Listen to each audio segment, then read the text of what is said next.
With the trial of Derek Chauvin coming to a close at the time this video is released, I want to go over another in police custody death that took place in Meta-Irie, Louisiana in January 2020 that has some striking similarities to the death of George Floyd and the related lawsuit against the Jefferson Parrish Sheriff's Office, or JPSO, the police department in question here. While this case is similar to what happened to George Floyd, in some ways it is actually much worse. But the national media has only given a glancing interest to the story. In this video, I will be referencing a lawsuit brought by the parents of an autistic 16-year-old boy who was killed by the JPSO while in a prone restraint, as well as the response by the JPSO filed in the District Court of the Eastern District of Louisiana. If you want to read these full documents, I have them posted as PDFs on my Patreon where you can read them for free. So in broad strokes, what happened was two parents from the New Orleans area brought their 16-year-old autistic son, who is referred to in the subsequent lawsuit as EP, his initials, to a local laser tag arena. When they left, he had, some kind of mental health episode. He started slapping himself in the face. He began slapping his father.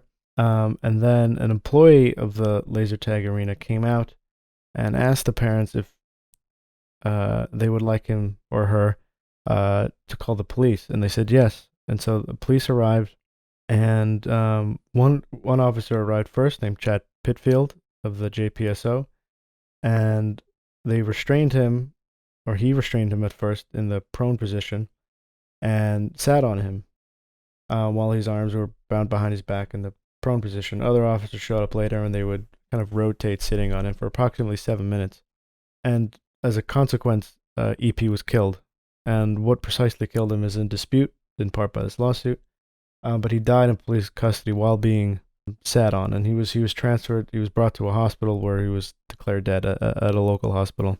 According to the lawsuit, the Jefferson Parish Coroner's Office said that EP died of excited delirium, with the prone positioning being a contributing factor. The lawsuit argues that EP did not die of excited delirium, and that this may not even be a real cause of death in general. It specifically mentions some of the symptoms of excited delirium, and notes that EP had none. It goes on to allege that EP was killed by positional asphyxia. The officer that responded to the call first was an officer, Chad Pitfield.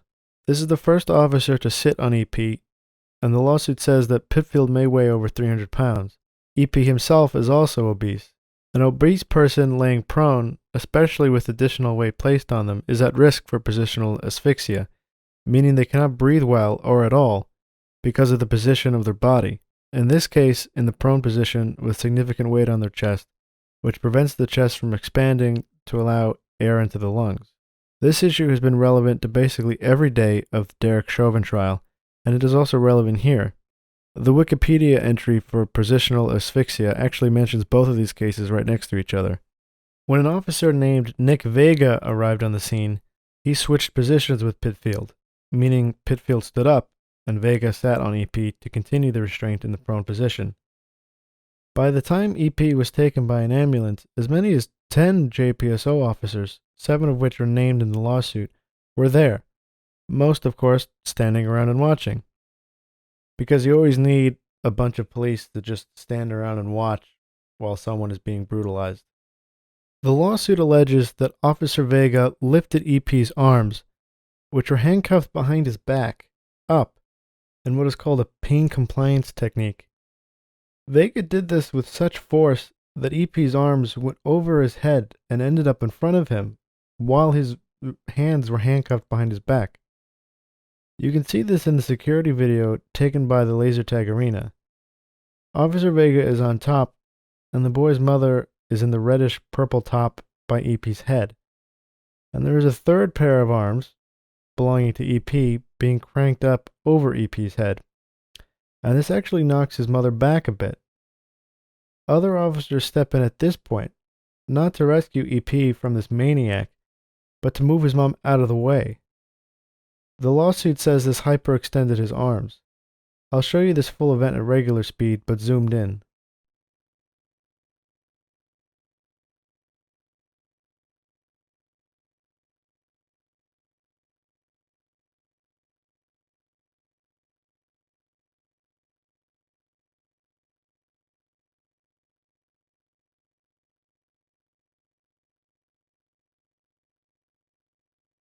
When Officer Vega stood up to switch with Officer Gaudet, they noticed that EP had gone limp, and an ambulance shows up shortly after. The suit also describes that EP's face was blue and he was foaming at the mouth. EP was taken to East Jefferson Hospital, but his parents were not allowed to leave the scene to go there with him. Even when the hospital called them and told them to come immediately, the police did not allow them to leave. The family's psychologist, who arrived just after the ambulance left, told at least one officer, unnamed in the lawsuit, that the parents should be allowed to follow the ambulance to be with their son. The officer then threatened to arrest the doctor. Most police officers cannot stand their decisions being questioned or challenged at all, especially if the person doing the challenging is clearly qualified to do so. The only way police officers know how to respond to threat, and by threat I mean lack of total deference, is with violence or the threat of violence.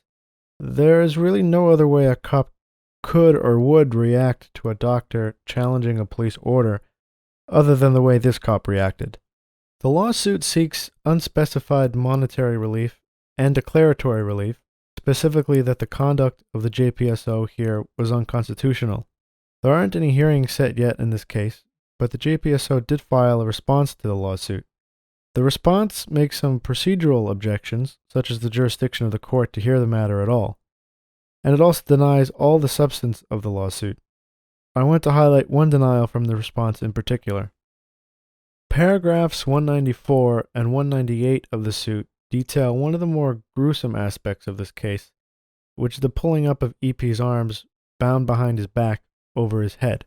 Both of these paragraphs are flatly denied by the JPSO response filed in court last February. We can see that an officer did precisely this from the security footage, meaning this flat denial is a lie. One last thing I want to talk about is the use of search warrants by the JPSO after they killed EP. According to the lawsuit, the JPSO obtained criminal search warrants to obtain EP's school and medical records with the help of another police department. They did this not because they were investigating a crime, but because they wanted to collect evidence to protect themselves in a civil liability suit, which is not a legitimate use of warrants under the Fourth Amendment. So I do know the names of the two judges that approved these warrants for his medical and school records. I'm working on getting more details on that because I think that's one part of the story that hasn't been covered at all. The fact that area judges apparently just approve whatever local police put on their desk. They just sign whatever warrant they're asked for. This case has some obvious similarities to the George Floyd case that don't really need to be elaborated on here. But the differences between the two seem to only make this one worse. For one, there aren't as many complicating factors involved here, such as drug use. And two, EP was an autistic minor who really can't be held accountable at all for the slapping of himself and his father that led to the police arriving. The JPSO officers really just looked like a bunch of guys trying to figure out what to do. And they ended up killing a teenager, a kid, in their recklessness. The written denial appears to be at least partially untruthful, and their media response with press releases has been obscene at times, at one point accusing the family of trying to profit off their own son's death. The department spokesperson writes, quote, "While the sheriff's office remains deeply saddened over this unfortunate loss of life, it does not intend to allow Jefferson Parrish's deputies to be maligned and slandered by those seeking to profit from this unfortunate situation." Roman Blogan, Fox 8, Local First. There are many cases like this of police brutality that don't really get a lot of national media attention. And I hope I can use this channel to take some of the lesser known cases and highlight them a bit, and also report on them in a more granular way. Thank you for watching, and I'll see you next time. Not a day goes by that we don't yearn for Eric and grieve the loss of his life and the future that he would have had.